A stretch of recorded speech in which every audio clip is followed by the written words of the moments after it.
My name is Madison Hayes, and at 24, I've already experienced the kind of betrayal most people never face in a lifetime. 3 years ago, my parents and brother orchestrated my expulsion from Princeton University, destroying my full scholarship, pristine reputation, and medical career dreams.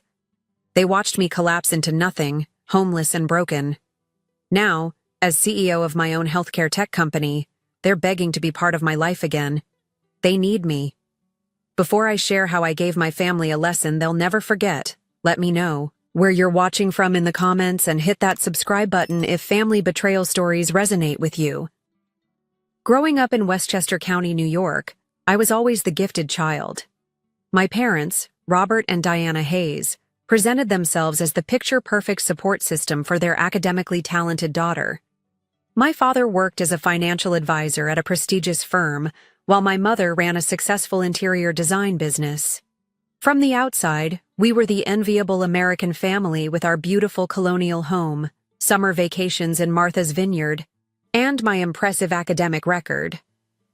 Madison has always been special, my mother would tell her friends at charity fundraisers, squeezing my shoulder just a little too hard.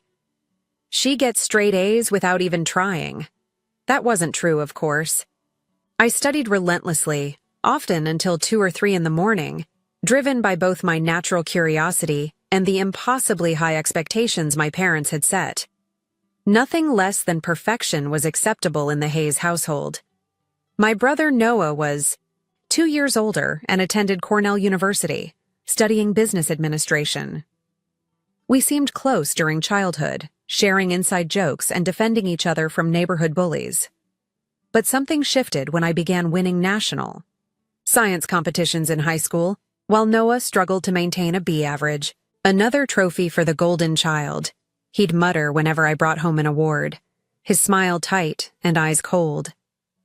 I'd brush it off, attributing his comments to normal sibling rivalry rather than the deep-seated resentment that was actually brewing. When my acceptance letter to Princeton arrived along with a full scholarship to study molecular biology, my parents hosted an elaborate dinner party. 30 of their closest friends came to celebrate, though in retrospect, the event was more about their status as parents of a Princeton scholar than my achievement. We always knew Madison would achieve greatness, my father announced during his toast, champagne glass glittering under our dining room chandelier. Her success reflects the values we've instilled in her. What no one at that dinner knew was how my mother had criticized my essay for hours before I submitted it, or how my father had questioned whether Princeton was worth it when Yale had been his preference. Their pride was conditional, always, tainted with control. During my first 2 years at Princeton, I thrived. My passion for biomedical research caught the attention of Dr. Jonathan Miller, a pioneering researcher in genetic therapy applications. By my junior year, I was working as his research assistant, focusing on an innovative approach to treating rare genetic disorders. Your intuitive understanding of these complex pathways is exceptional, Madison, Dr. Miller told me after I'd identified a potential new delivery mechanism for gene therapy. You have the mind of a true researcher.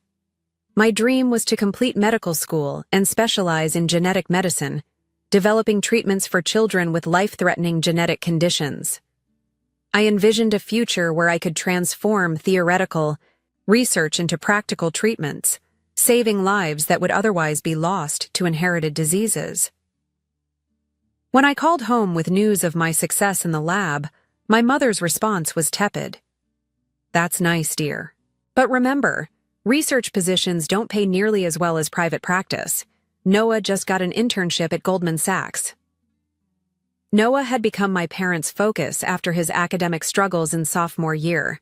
They hired tutors, made connections for internships, and invested significantly in his success after he nearly failed out.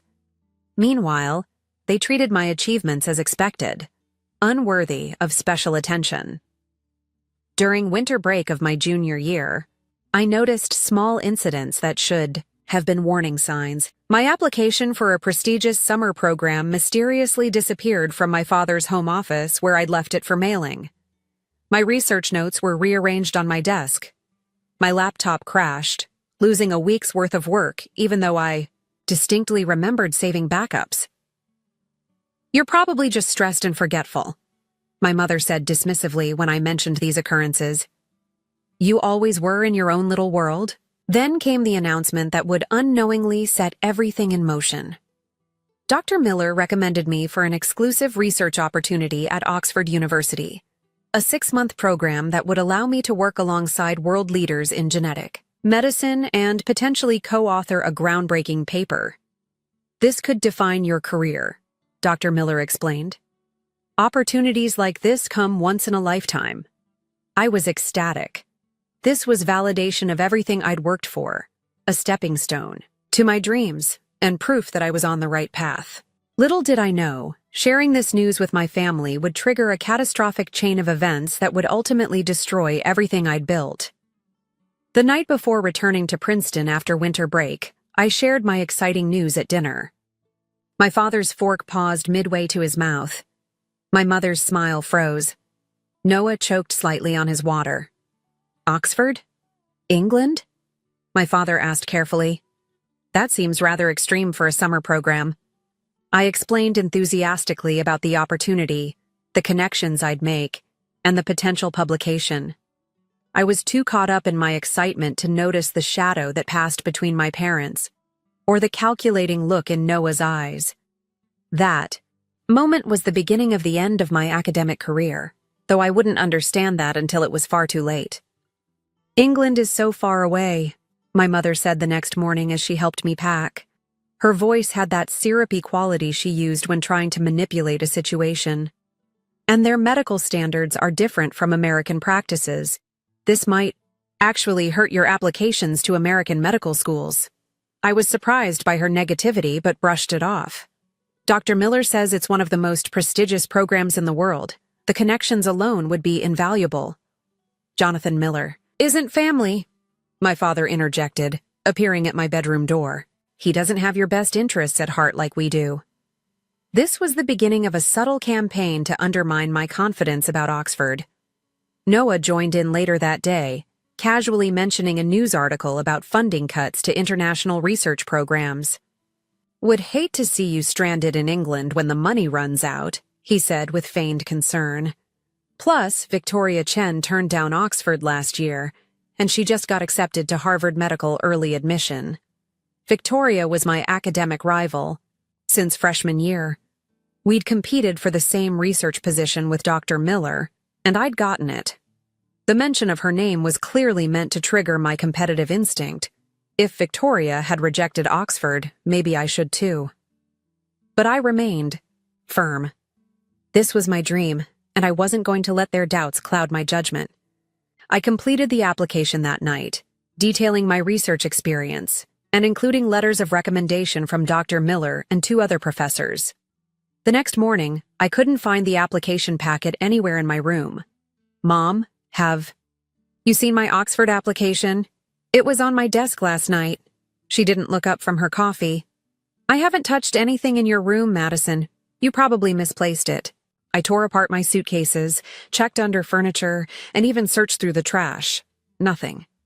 With just hours before my train back to campus, I made a desperate decision. I would recreate the entire application from memory. For 6 hours straight, I rewrote my personal statement, recontacted my professors for new copies of recommendation letters, and compiled my research abstract again. My father repeatedly suggested I take this as a sign that Oxford wasn't meant to be, but I refused to give up. "I'm concerned about your obsessive behavior, Madison," he said, watching me frantically type. "This isn't healthy." I managed to complete a new application just in time to make my train. As I rushed out the door, I caught a glimpse of something strange. My mother closing my laptop, which I hadn't been using. Why was she on my computer? Back at Princeton, I discovered that someone had accessed my email account during the break. Several messages from Dr. Miller and the Oxford program coordinator had been marked as read, though I hadn't seen them. A cold feeling settled in my stomach as I realized someone had been monitoring my communications. That night, I received an email from home. "Left your Oxford application on the hall table. Found it after you left. We'll mail it tomorrow." Love. Mom. The timing was suspicious.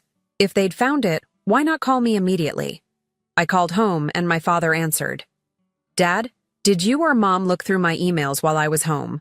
A pause. What are you talking about, Madison?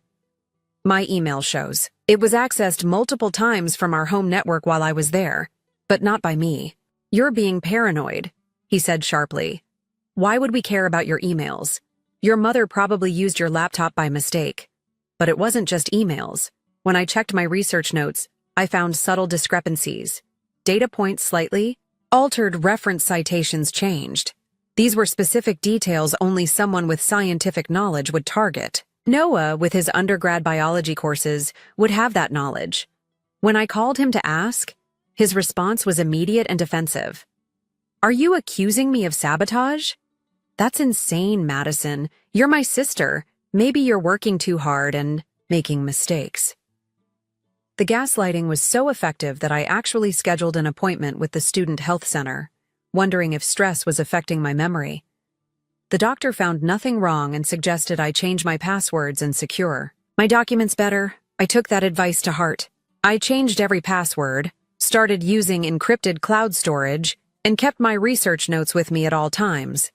I even set up a simple trap, a document labeled Oxford Final Application, containing slightly incorrect information, saved prominently on my desktop.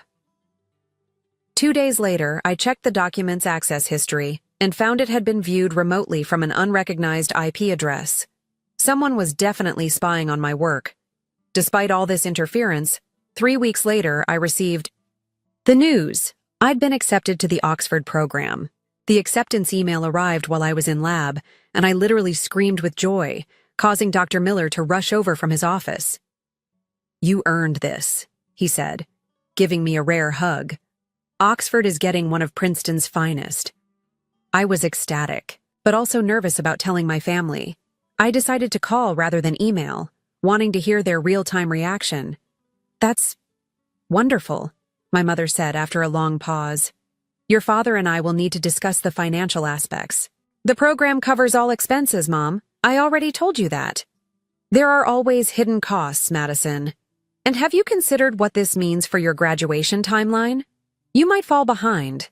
This was the first mention of potential delays. In graduation, though the program was specifically designed to provide academic credit, I explained this again, growing increasingly frustrated. We just want what's best for you, my father said, taking the phone. Oxford is so far away. If something goes wrong, we won't be able to help you. Their lack of enthusiasm hurt, but I was determined. I'm going, I said firmly. This is the opportunity of a lifetime. What I didn't know then was that my Declaration of Independence had sealed my fate. My family had moved from subtle undermining to active sabotage. While I prepared for Oxford, secure in the belief that I'd overcome their interference, they were planning something far more devastating. The next weekend, Noah surprised me with a visit to campus. Can't I check in on my brilliant sister? He said when I asked about the unexpected trip. Plus, I wanted to see this famous lab of yours. I proudly showed him my workspace, introduced him to fellow researchers, and even to Dr. Miller briefly.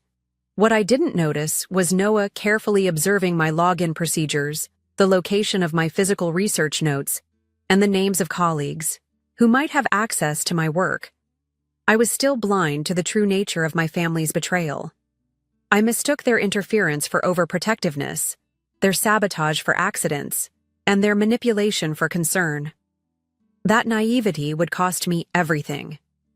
1 month before my Oxford program was to begin, I received an unexpected opportunity. Dr. Miller asked me to prepare a comprehensive presentation on our recent research findings for the university's annual Molecular Innovation Symposium. This prestigious event would be attended by faculty, graduate students, and even representatives from pharmaceutical companies and research foundations. This is a vote of confidence in your work, Madison, Dr. Miller explained. It's unusual for an undergraduate to present, but your contributions to this project have been exceptional. I was thrilled and immediately began organizing my presentation. This would be the perfect capstone to my Princeton experience before heading to Oxford. The symposium was scheduled for May 15th, giving me 3 weeks to prepare while finishing final exams. What I couldn't see was the frantic activity happening behind the scenes. My parents had moved beyond passive interference to active conspiracy after realizing their subtle tactics hadn't deterred me from Oxford. The day after I shared news of my upcoming presentation, my parents invited Victoria Chen's family to dinner. The Chens were puzzled by the sudden invitation. Our families had met at university events but weren't particularly close. Noah, home for the weekend, joined the dinner and steered the conversation toward academic competition.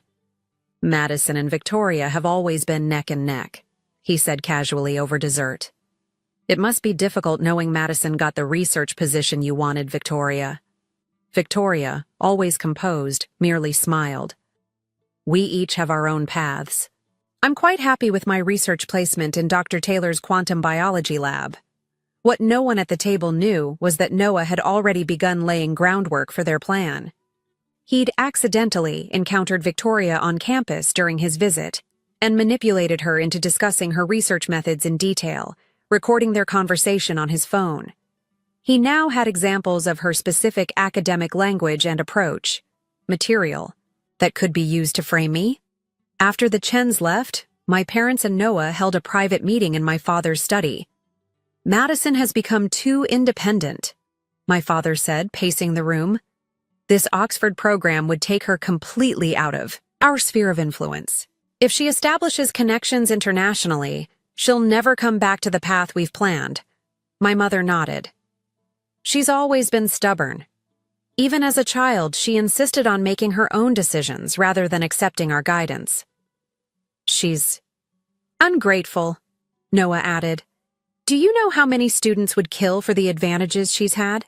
And she acts like she's done it all herself." They decided that night that more direct action was necessary. My academic reputation was my most prized possession. It was also my greatest vulnerability. Noah, with his business education, proposed a 3-part plan: access my research, insert plagiarized material, and ensure the plagiarism was discovered at the most damaging moment possible. My parents agreed without hesitation, seeing it as necessary intervention rather than the devastating betrayal it actually was. The following weekend, Noah returned to Princeton with a specific mission. He'd cultivated a friendship with Jason, a graduate student in Dr. Miller's lab, by claiming interest in the program for after his business degree. "I'd love to see how real research is done," Noah told Jason. "My sister is always so secretive about her work."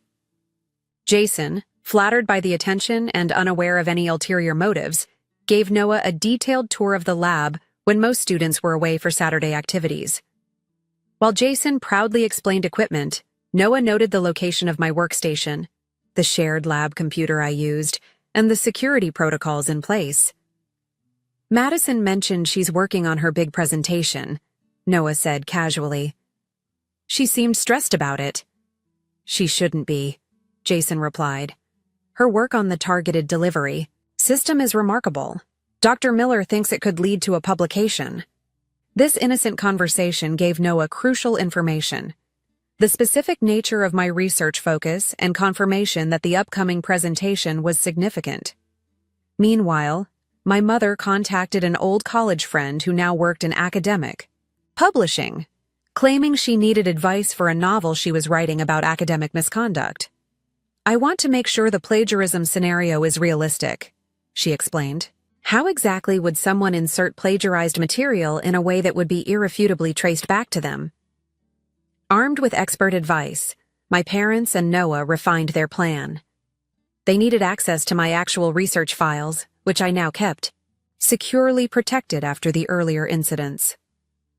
The opportunity came when I least expected it. 3 days before my presentation, I received an urgent call from my mother. "Your grandmother has had a fall," she said, voice tight with what I now know was feigned concern. "She's asking for you, Madison. The doctors aren't sure how serious it is." My grandmother Elizabeth had practically raised me while my parents built their careers. The thought of her injured sent me into immediate panic.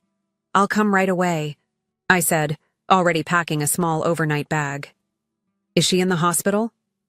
"Yes, Westchester Medical. Your father will pick you up at the train station." I notified Dr. Miller and my professors, requesting a 24-hour absence. Everyone was understanding. I rushed to the train station without securing my research materials. The first critical mistake. In my hurry, I left my laptop in my dorm room, password protected but not encrypted. When I arrived at Westchester Medical, my grandmother was indeed there, for a scheduled checkup. She had experienced a minor dizzy spell days earlier, but was perfectly fine. She was surprised to see me burst into her examination room in a panic. "Madison? What on earth are you doing here, dear?" The confusion on her face confirmed what I was already beginning to suspect. I'd been deliberately misled. "Mom said you had a fall. That you were asking for me." My grandmother's brow furrowed. "I did no such thing. I'm just here for my regular blood pressure check. Your mother drove me." My mother appeared then, all innocent surprise. "Oh, did I overreact?" The nurse said something about a fall risk, and I just assumed, "I'm so sorry for the confusion." It was a masterful performance. I couldn't prove it was intentional, and arguing would make me seem irrational and uncaring. I spent the night at my grandmother's insistence, sleeping in my old bedroom while seething with suspicion. What I didn't know was that Noah had already flown back to Princeton and, using a key I didn't know he had entered my dorm room.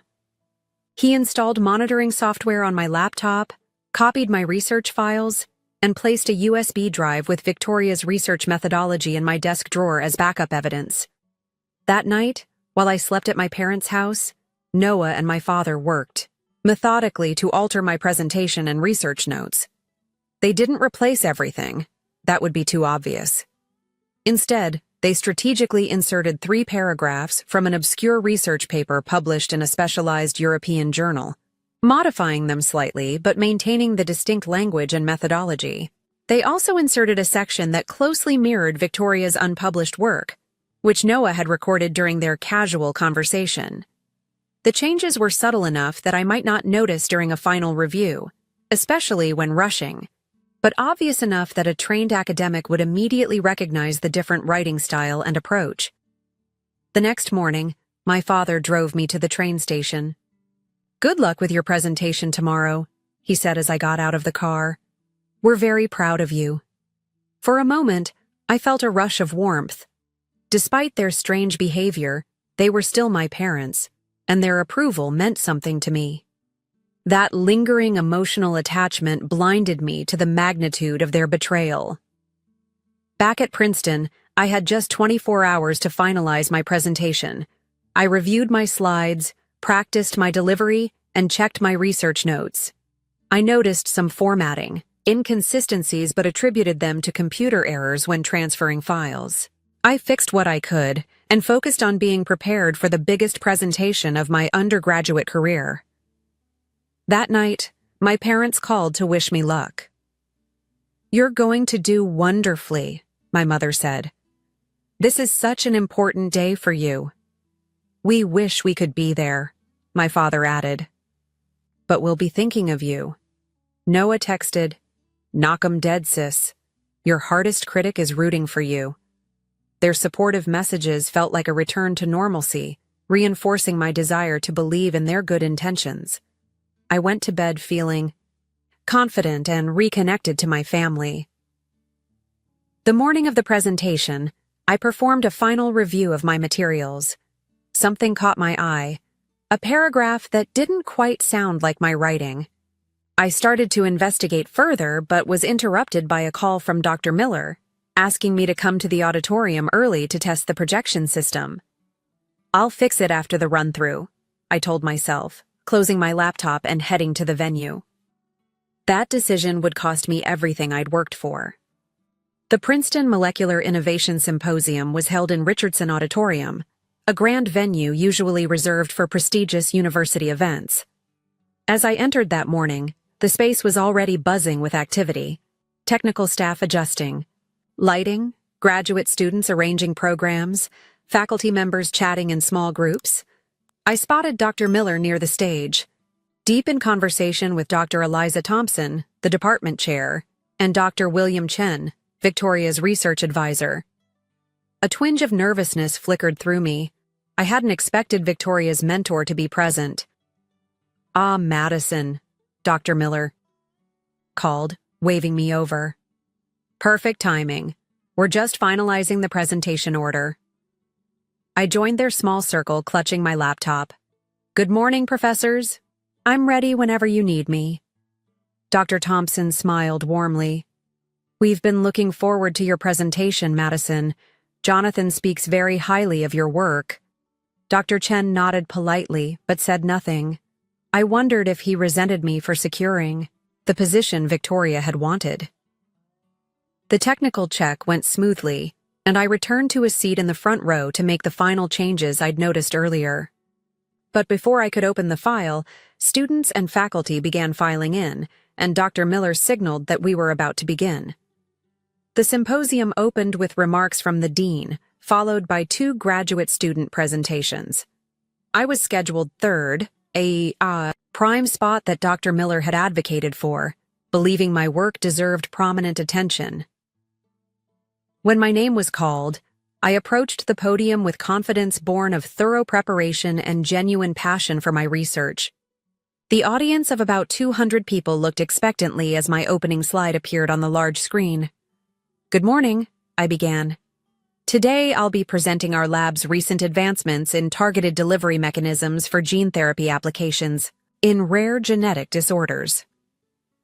For the first 10 minutes, my presentation flowed perfectly.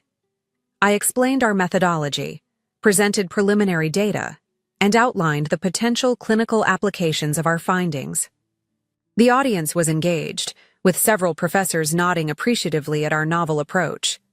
Then I reached the section on theoretical applications. The part I had noticed looked different during my hurried morning review. As I began explaining the slide, Dr. Chen suddenly straightened in his seat, his expression shifting from polite interest to intense focus. He leaned over to whisper something to Dr. Thompson, whose eyebrows shot up in response. I continued speaking, though a sense of unease began to grow. 2 slides later, Dr. Miller's posture changed too, his normally relaxed demeanor becoming rigid, eyes narrowing as he stared at the methodology I was describing. Just as I reached my conclusion, Dr. Chen raised his hand.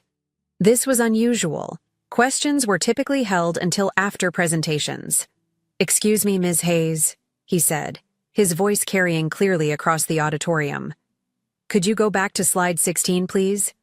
Confused but compliant, I clicked back to the specified slide. "This theoretical framework you're presenting," Dr. Chen continued, "is remarkably similar to unpublished work from Dr. Taylor's lab. In fact, the language is nearly identical to a draft paper my student Victoria Chen has been developing for the past 6 months." The room fell silent.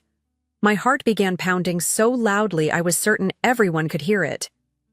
"That's not possible," I said, my voice sounding distant to my own ears. "This is original research based on Dr. Miller's previous work and my own analysis." Dr. Miller stood now, his expression troubled. "Madison, can we see slide 22 again?" I clicked forward, hands shaking slightly. He studied the slide for a moment, then asked, "Are you familiar with Dr. Henrik Johansson's 2018 paper in the European Journal of Genetic Medicine?" "I've read it," I answered truthfully. It was part of my literature review. "This paragraph," Dr. Miller said, pointing to the screen, "is taken almost verbatim from that paper, without attribution." "That's impossible," I stammered. "I always cite my sources. There must be some mistake." But, as I looked more closely at the text highlighted on the screen, I realized with horror that he was right. The paragraph wasn't in my original draft. It had been inserted, along with 2 others I now noticed with growing panic. Dr. Thompson stood up. "I think we should adjourn this presentation pending further investigation. Madison, please gather your materials and come to my office immediately." The walk across campus to the department chair's office was the longest of my life. Dr. Miller and Dr. Thompson flanked me like guards, while Dr. Chen followed a few paces behind, already on his phone, undoubtedly calling Victoria. In Dr. Thompson's office, they asked for my laptop and research notes. As they examined my files, I tried desperately to explain that something was wrong, that I would never plagiarize. The text must have been altered, I insisted. I've been having strange issues with my files recently. Madison, Dr. Miller said, gently. These sections are fully integrated into your presentation and notes. They're not simple cut-and-paste jobs. They've been carefully woven into your work. Someone must have accessed my computer, I said, growing desperate. Please, you have to believe me. Dr. Thompson sighed. We've received an anonymous ethics complaint about your work yesterday, with specific citations of the sources you allegedly plagiarized. The complaint included screenshots of your drafts showing the plagiarized content. Anonymous? I echoed. Who would? A knock interrupted us. Dr. Thompson's assistant entered with a printout. This just came in. The student requested anonymity, but given the seriousness of the allegations, the ethics committee felt you should know. Dr. Thompson scanned the document, her expression grave. The complaint was filed by your brother, Noah Hayes. He claims he discovered the plagiarism when helping you proofread your work. The betrayal hit me like a physical blow. Noah hadn't helped me proofread anything. He hadn't even seen my final presentation. That's a lie, I whispered, my voice breaking. Noah never reviewed my work. He provided detailed emails showing your correspondence and requests for his help, Dr. Thompson continued. And he expressed deep regret at having to report his own sister. I felt the room spinning. This was a carefully orchestrated setup, but I couldn't prove it. Every defense I offered sounded like desperate excuses. The university moved with surprising speed. By that afternoon, I was notified of an academic misconduct hearing scheduled for the following day. No time to gather evidence or build a defense. No opportunity to properly investigate what had happened to my files. That evening, my parents arrived on campus, having been notified of the situation by Noah. Their performance was Oscar-worthy. How could you do something so foolish? My mother cried in my dorm room, loud enough for my roommate to hear through the thin walls. We raised you better than this. The pressure must have gotten to her, my father told Dr. Thompson during their private meeting. Madison has always been obsessed with achievement. We worried about her methods sometimes. By the time the hearing convened, the narrative was firmly established. I was a promising student who had cracked under pressure and resorted to plagiarism to maintain my stellar reputation. The academic integrity panel consisted of 3 professors and 2 student representatives. Evidence was presented methodically: my plagiarized presentation, my research notes containing similar unauthorized material, and the anonymous complaint with its detailed timeline. Then came the character witnesses, my own family, called to speak about their concerns regarding my academic habits. Madison has always been intensely competitive, my mother testified, dabbing at her eyes with a tissue.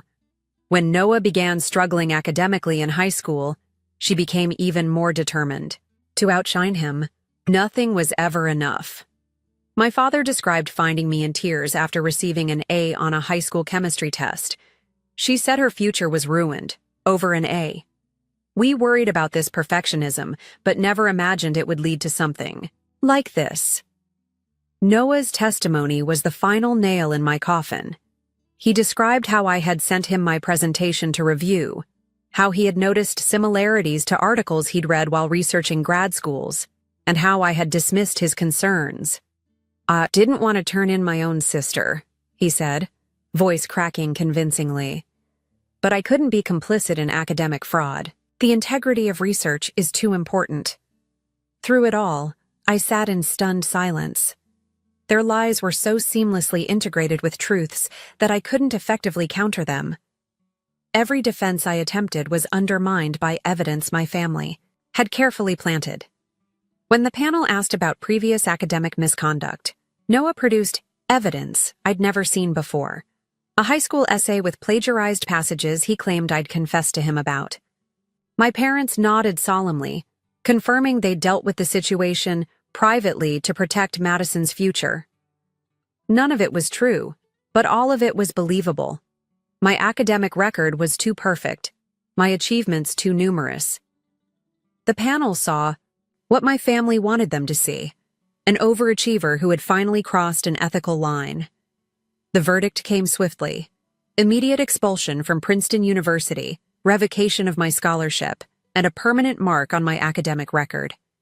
The Oxford opportunity vanished instantly. Dr. Miller, who had initially defended me, now looked at me with profound disappointment. "I believed in you, Madison," he said quietly as I gathered my belongings. "That's what hurts the most." As I walked out of the hearing room, my entire future in ruins, I caught sight of my parents and Noah in the hallway. For just a moment, as no one else was looking, Noah's facade slipped.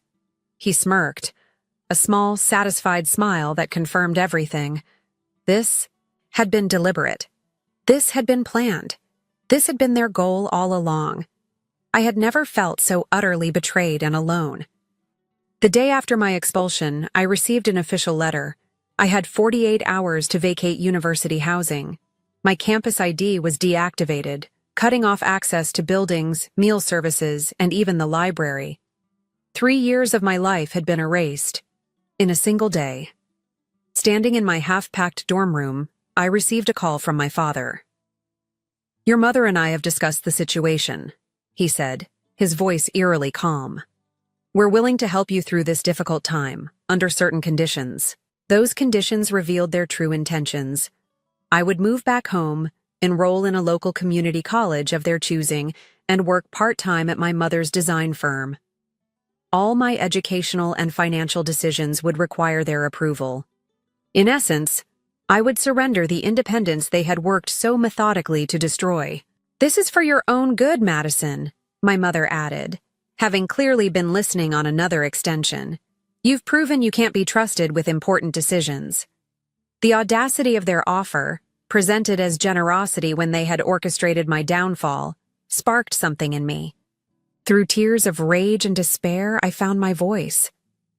"I know what you did," I said, the words steady despite my shaking hands. "All 3 of you. This was planned, and I will never, ever live under your roof again." I hung up and blocked their numbers, my first act of defiance. With nowhere to go and limited savings, I packed my belongings into 2 suitcases and a backpack. My roommate, believing the plagiarism accusations, barely spoke to me. Former friends avoided eye contact in hallways. The community I'd built over 3 years disintegrated overnight. On my last morning at Princeton, I ran into Dr. Miller outside the science building. I expected anger or disappointment, but instead saw uncertainty in his eyes. "The evidence was compelling, Madison," he said quietly. "But something doesn't add up. Your work has always been meticulously original." A flicker of hope rose within. "Me?" "It wasn't me, Dr. Miller. I was set up. My family." He held up a hand, stopping me. "I can't get involved in family matters, but I want you to know that despite everything, I believe you have extraordinary potential. Don't let this define your entire future." His words were both comfort and torture, acknowledgement of my abilities coupled with acceptance of my disgrace. I left Princeton with no destination in mind. My first night away, I stayed in a cheap motel near Trenton, New Jersey, using the last of my meal plan refund money. I applied for jobs online until 3 a.m., desperate for anything that would keep me from homelessness. After 3 days of rejections, I secured a position as a night shift receptionist at a small airport hotel. The pay was minimal, but it came with a heavily discounted staff room, a tiny space in the basement level with no windows, but it was shelter. For weeks, I applied to other universities, hoping my stellar record before the plagiarism incident might convince someone to take a chance on me. Each rejection letter cited my expulsion for academic misconduct. Princeton's prestige once my greatest advantage, now made my disgrace more noteworthy. 2 months into my exile, Noah texted from a new number I hadn't blocked. "Just checking in. Parents are worried. You're being dramatic. We only wanted what's best for you." Oxford would have been a mistake. I didn't respond, but the message confirmed what I already knew. My destruction had been deliberate, designed to bring me back under their control. The fact that they still believed I might return showed how little they understood me, or perhaps how successful they'd been at breaking me in the past. Financial hardship became my daily reality. My hotel job barely covered my reduced-rate room. And basic necessities. My credit card debt grew as I paid for essentials and job application fees. Without a college degree, my employment options were severely limited. I tried reaching out to former professors for research assistant positions, carefully explaining my situation without sounding paranoid. Most never replied. Those who did expressed regret, but couldn't risk their reputations by hiring someone expelled for plagiarism. 6 months after my expulsion, I hit a new low. The hotel was cutting staff, and I was among the first let go. With only 2 weeks severance and nowhere to go, I spent nights in my car, parked behind a 24-hour laundromat where I could use the bathroom and occasionally shower in a nearby gym, using a trial membership. During this time, I discovered something that nearly destroyed my remaining will to fight. While searching for job listings, I stumbled across an article in a scientific journal. Novel Approaches to Targeted Gene Therapy Delivery Systems by Robert Patterson, Noah Hayes, and Victoria Chen. The article detailed the very research I had been developing, my ideas, my methods, with just enough modifications to avoid direct plagiarism. My father had used his connections in academic publishing, Noah had contributed his surface-level understanding of my work, and Victoria had provided the scientific legitimacy. They had not only destroyed my academic career, but had stolen my intellectual property. While I was sleeping in my car, they were receiving recognition for my ideas. That night, sitting in my cold car with rain drumming on the roof, I contemplated giving up completely. What was the point of fighting when the system had so thoroughly failed me? When my own family had orchestrated my destruction for their benefit? I drafted a letter exposing everything, the setup, the theft of my research, the family conspiracy. But who would believe me? I was the disgraced student. They were respected academics and professionals. Without evidence, my accusations would sound like the bitter ramblings of a failed student unable to accept responsibility. The next morning, exhausted and hopeless, I was nursing a lukewarm coffee in a diner when someone slid into the booth across from me. "Madison Hayes? I've been looking for you." I looked up to see Professor Ellis, who had served on the academic integrity panel that expelled me. My first instinct was to leave, but curiosity kept me seated. "Why would you be looking for me?" I asked, voice hoarse from crying the night before. "Because things aren't adding up," she said quietly. "I've been reviewing your case. The evidence was compelling. Too compelling, actually. Too neat. Too comprehensive. For the first time in months, someone was seeing what I had been unable to prove. Dr. Miller has been raising questions too," she continued. "And then I saw the Patterson-Hayes-Chen paper. The methodological approach is remarkably similar to what you were developing, despite their claims of originality." "They stole my research," I whispered. "After they destroyed my reputation so no one would believe me. Professor Ellis didn't immediately dismiss my claim as paranoia, which alone felt like a miracle." "I can't officially reopen your case without new evidence," she said. "But I have a colleague at Mercer Biomedical Research who needs a lab assistant. No college degree required, just practical skills and discretion. It's not glamorous and doesn't pay much, but it would get you back into a laboratory environment." She slid a business card across the table. "Dr. Samantha Wright. Tell her I sent you. She doesn't care about academic politics, only capability." That small act of faith, a veteran professor believing in me despite official condemnation, became the turning point I desperately needed. For the first time since my expulsion, I felt a flicker of hope that my life wasn't permanently destroyed. As I left the diner clutching Dr. Wright's contact information, I didn't know it yet, but this moment marked the beginning of my journey. Back from rock bottom. The path would be longer and harder than I could imagine, but at least now there was a path.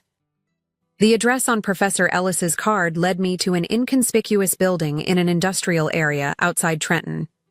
Mercer Biomedical Research occupied the second floor, a modest facility compared to Princeton's gleaming laboratories, but equipped with functional research equipment.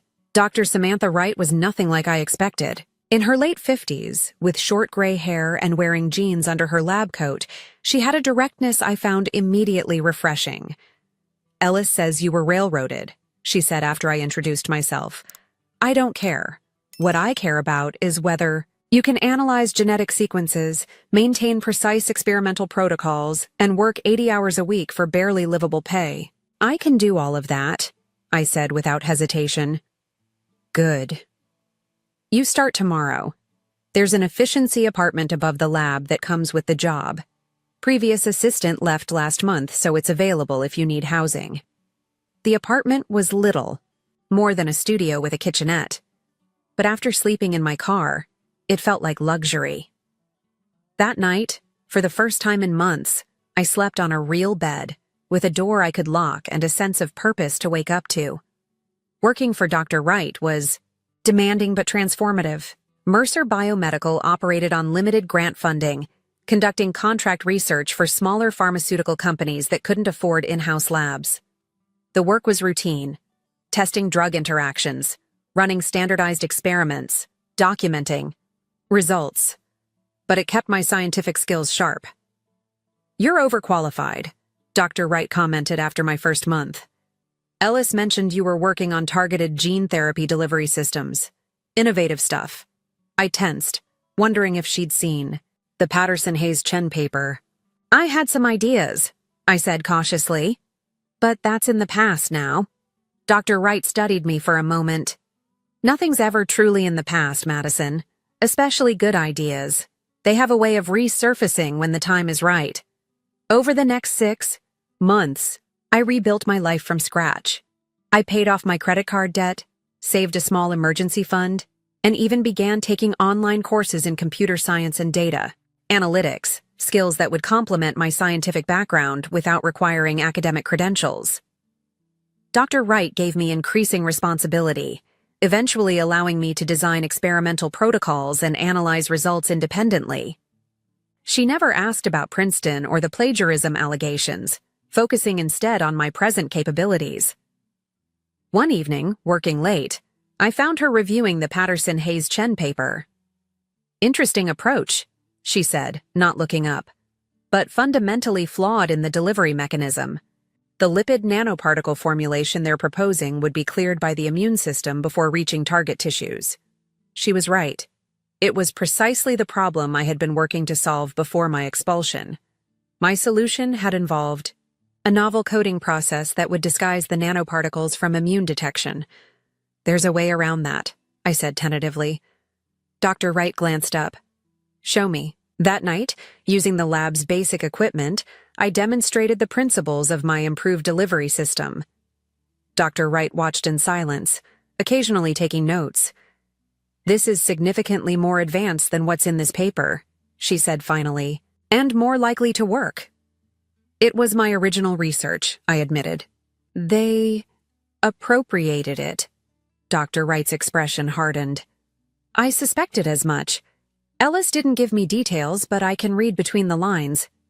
She tapped the journal thoughtfully. "You should develop this further, under a different application focus to avoid direct competition with their paper."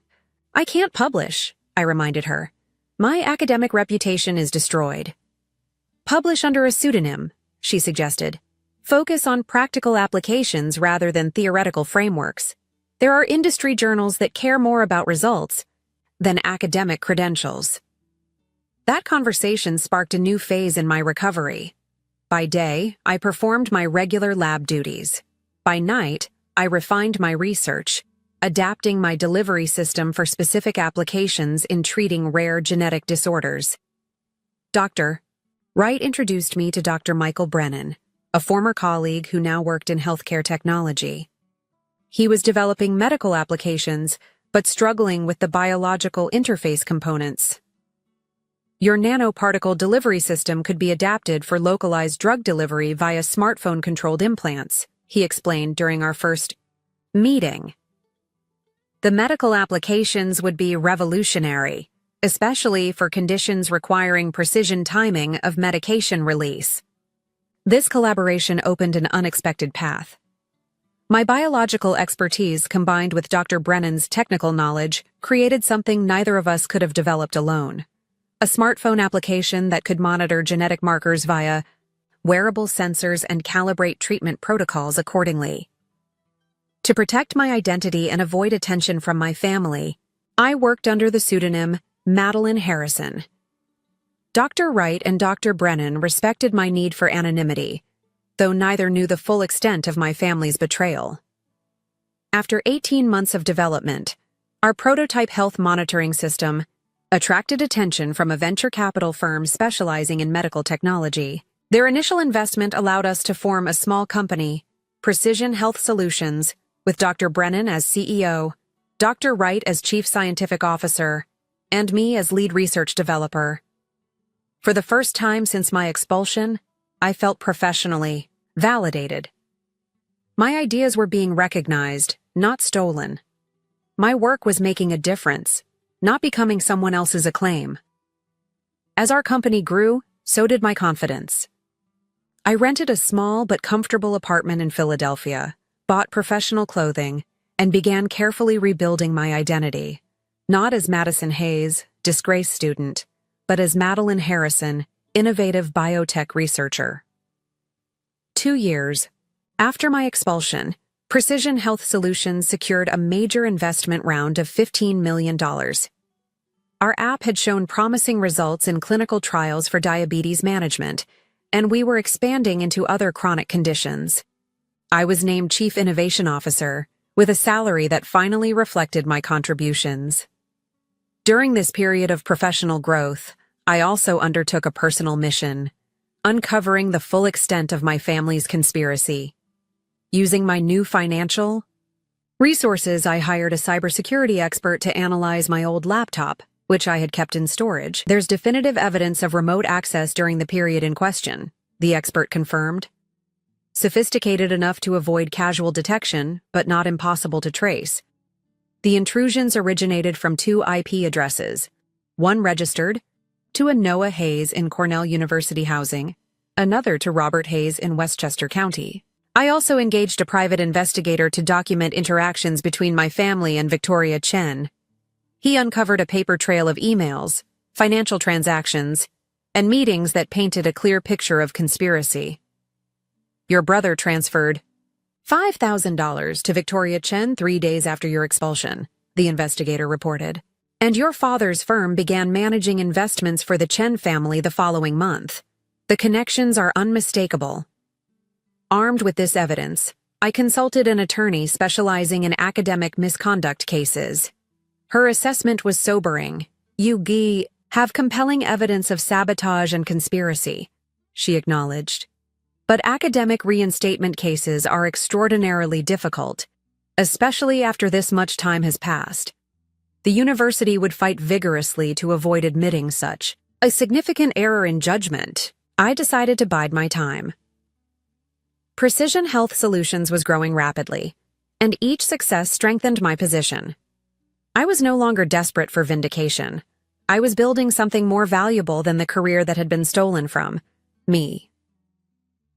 3 years after my expulsion, our company made headlines when our technology was featured in a major medical journal.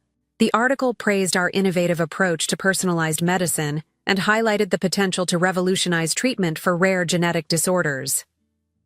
1 week after publication, I received an email from Dr. Miller.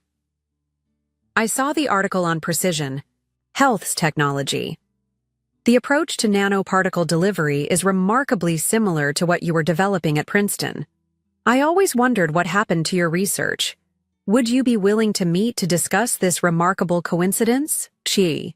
Email was addressed to Madeline Harrison, but it was clear he had made the connection. I agreed to meet him at a conference in Boston the following month. Our reunion was awkward but ultimately healing. Dr. Miller admitted he had harbored doubts about my guilt for years, but had lacked the evidence to challenge the university's decision. The Mao Patterson-Hayes-Chen paper raised red flags immediately, he told me. The methodological approach was clearly your work, but the execution lacked your precision. It's produced no significant follow-up research because the fundamental delivery problem remains unsolved, the problem you were on the verge of solving. I showed him our company's technology, explaining how I had adapted my original research into a practical application.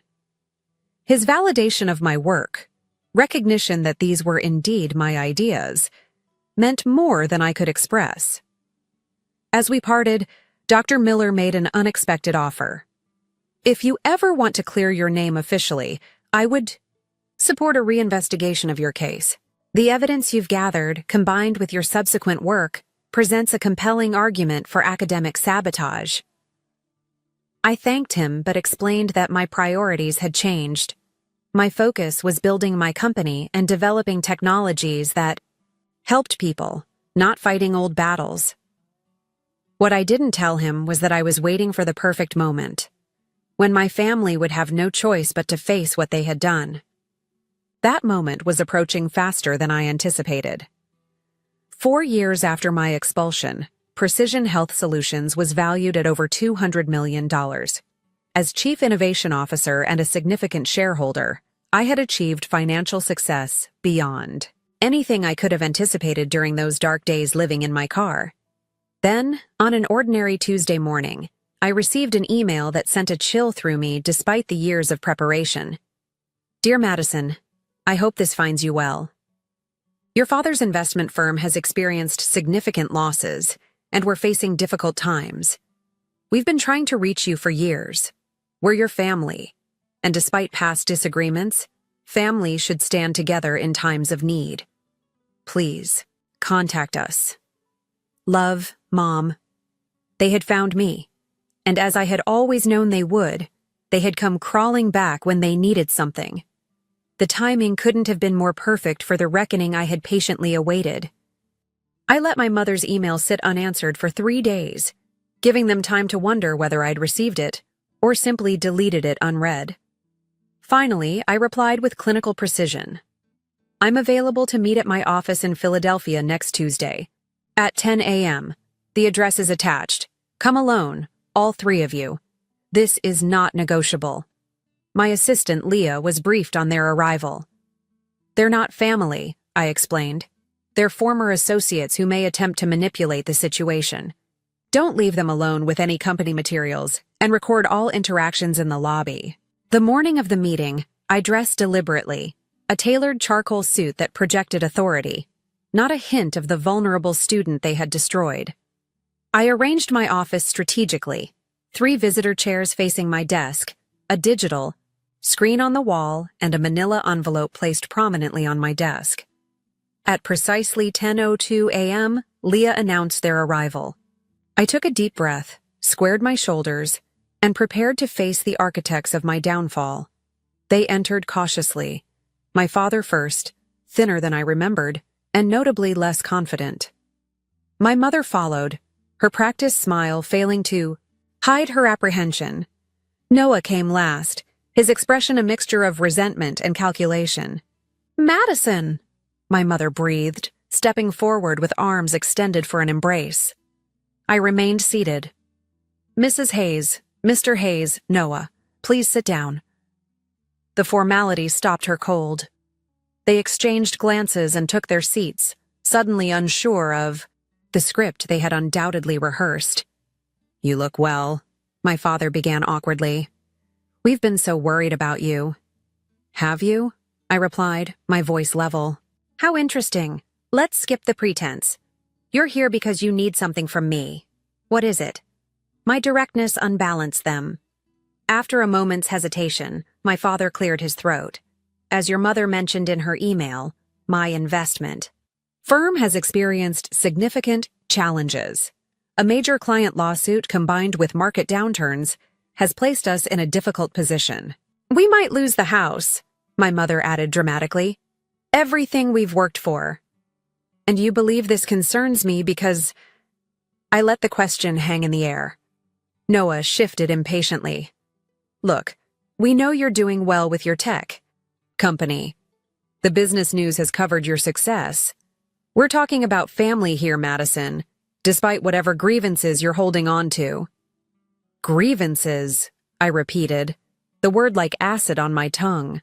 I pressed a button on my desk, and the screen on the wall illuminated with a simple timeline. Let's discuss grievances, shall we? The timeline detailed every event from my Oxford acceptance through the plagiarism setup, my expulsion, and the publication of my stolen research. Each entry was accompanied by documented evidence, emails, access logs, financial transactions, and witness statements I had methodically collected over 4 years. This is absurd, my father sputtered, but his face had paled. Is it? I picked up a remote and clicked to the next screen. Here's the remote access log showing Noah's entry to my computer the night before my presentation. Here's the $5,000 transfer from Noah to Victoria Chen 3 days after my expulsion. Here's Dad's email to the journal editor fast-tracking the publication of research that wasn't yours to publish. My mother's hand trembled as she reached for her water glass. Madison, whatever you think happened, what I know happened, I corrected. I have signed statements from Dr. Miller questioning the authenticity of the Patterson-Hayes-Chen paper. I have forensic analysis of my laptop showing precisely when and how the plagiarized content was inserted. I have Victoria Chen's recent deposition admitting her role in the scheme in exchange for immunity. This last claim was an exaggeration. Victoria hadn't actually provided a deposition. But the flash of panic across Noah's face confirmed it was an effective one. What do you want? My father asked, his voice hoarse. Money? Is that what this is about? I laughed, a short, incredulous sound. I'm worth considerably more than you are at this point, Mr. Hayes. What I want is accountability. I opened the manila envelope and removed 3 documents, sliding one to each of them. These are formal statements admitting your roles in the conspiracy to sabotage my academic career and steal my research. You will sign them, and they will be notarized today. Copies will go to Princeton University, the journal that published my stolen research, and into a secure location that will be automatically released to media outlets if any of you ever attempt to contact me again without explicit invitation. This is blackmail, Noah hissed. This is justice, I corrected. You destroyed my academic career. You stole years of my life. You watched me fall into homelessness and poverty, and you did it for control, for jealousy, for your own advancement. Now you'll acknowledge what you did. And if we refuse? My father challenged, though his bluster was clearly hollow. I smiled slightly. Then I'll proceed with the lawsuit my attorneys have prepared against all 3 of you, plus Victoria Chen and her father, for conspiracy, fraud, defamation, and intellectual property theft. The evidence will become public record. Your remaining clients will abandon your firm. Noah's business career will be over before it properly begins. And any financial problems you're experiencing now will seem trivial by comparison. The room fell silent as the reality of their situation sank in. You would do that to your own family? My mother whispered. You forfeited the right to call yourselves my family the day you decided to destroy my life, I replied evenly. I'm giving you an opportunity to make a private admission rather than face public humiliation. The choice is yours. My father was the first to reach for a pen, recognizing the inevitable. Noah resisted longer, his face contorted with the same entitled rage that had driven him to betray me in the first place. You think this makes you better than us? He spat as he finally signed. No, Noah. What makes me better is that I rebuilt my life through legitimate work and innovation, not by destroying others. I succeeded despite what you did. Not because of what I took from someone else. After they signed, a notary was called to witness the documents. Throughout the process, my parents attempted various emotional appeals. reminiscences about my childhood, expressions of regret about how things turned out, suggestions that we could heal as a family. I remained unmoved. Once the documents were officially notarized, I had copies made for each of them. Princeton University will receive these tomorrow. I expect they'll contact you directly about the implications. The journal will retract the fraudulent paper. Whether they pursue further action against you is their decision. And what about us? Your family? My mother asked, clutching her purse with white knuckles. You made your choice years ago, I said simply. Now you'll live with the consequences. Just as I had to. The difference is, you'll do it with your comfortable house and social connections, not sleeping in a car behind a laundromat. As security esco after they left, I sat alone in my office, experiencing not the satisfaction I had anticipated, but a quiet sense of closure. The confrontation hadn't been about revenge, it had been about truth, about ensuring that the narrative of my life wasn't written by those who had tried to destroy it. The following week, Princeton University contacted me regarding the new evidence. An internal investigation was launched, resulting in the official clearing of my academic record 6 months later.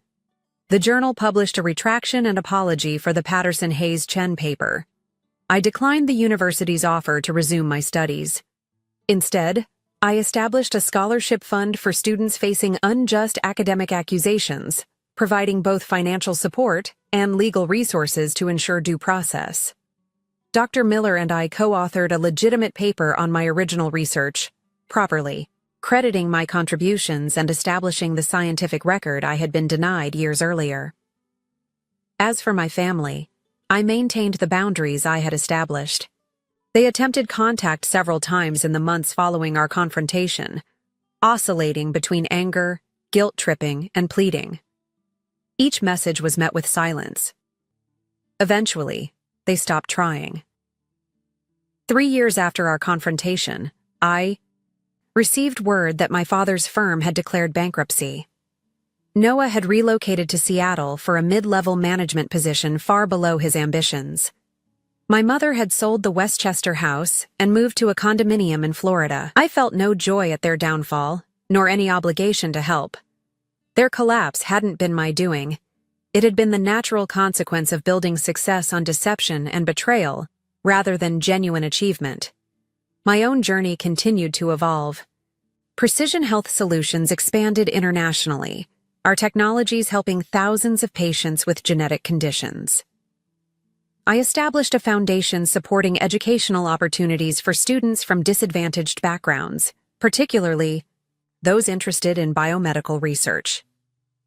The deepest lesson from my experience wasn't about revenge or even justice. It was the recognition that true strength comes not from destroying others or controlling circumstances, but from maintaining integrity even when everything is taken from you. Family isn't defined by biology or shared history. It's created through trust, support, and mutual respect. In the years since my expulsion, I had built a chosen family of colleagues, friends, and mentors who valued me for my contributions and character, not for what they could take or control. The betrayal that once defined my life had become merely one chapter in a much larger story, a painful but ultimately transformative experience that shaped but no longer limited me. Today, when I look back at that terrified girl sleeping in her car, I feel immense compassion for her pain, but also pride in her resilience. She didn't know it then, but her darkest moment was merely the beginning of a journey toward a life more authentic and meaningful than the one that had been stolen from her. Have you ever experienced betrayal from someone you trusted completely? How did you rebuild yourself afterward? Share your story in the comments below. And if this journey of resilience and redemption resonated with you, please hit that like button and subscribe to hear more stories of overcoming life's most challenging moments. Remember, your worth isn't determined by those who try to break you, but by your courage to rebuild what's been shattered. Thank you for listening, and may you find strength in your own difficult chapters. Ted them from my office. My father turned back. We only wanted what was best for you, Madison. Oxford would have taken you away from us. No, I replied. You wanted what was best for yourselves. There's a difference.